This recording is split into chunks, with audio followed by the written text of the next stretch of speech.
I'm back from a few days in Savannah, Georgia, back in my home state, back in my living room, back in my chair, doing what I do here on TikTok. Got to be honest, I'm already missing Savannah. Love that place, but never fear, we're going back there next month. Now, during the weekends, this is Sunday, there's usually a lull in political news because all these politicians are on their fancy yachts or taking jets or staying in exotic resorts.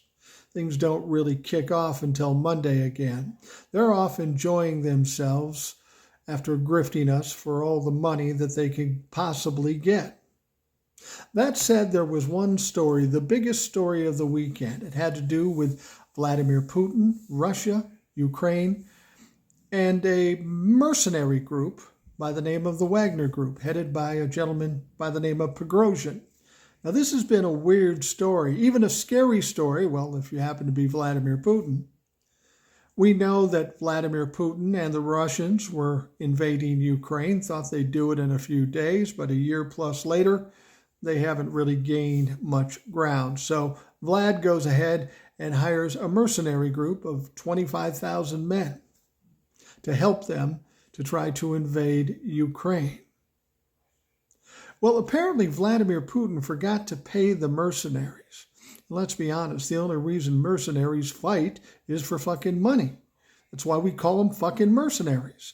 So they got a little pissed. And then they took some fires from some Russian troops. That really pissed them off. So Prigozhin, the leader, said, fuck it, we're going after Russia. They went in and took over the town of Rostov and said they were going to march into Moscow.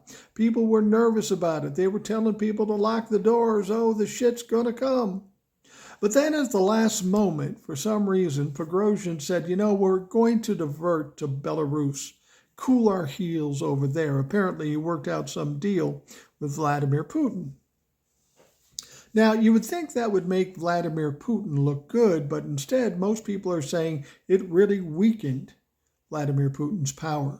It put him in a vulnerable situation. And I wasn't sure how that was, but that's what people are saying. And then somebody else mentioned something that was similar from 30 plus years ago. 1991, Mikhail Gorbachev was the president. There was an attempted coup, which he thwarted, but it weakened him. It put him in a bad situation.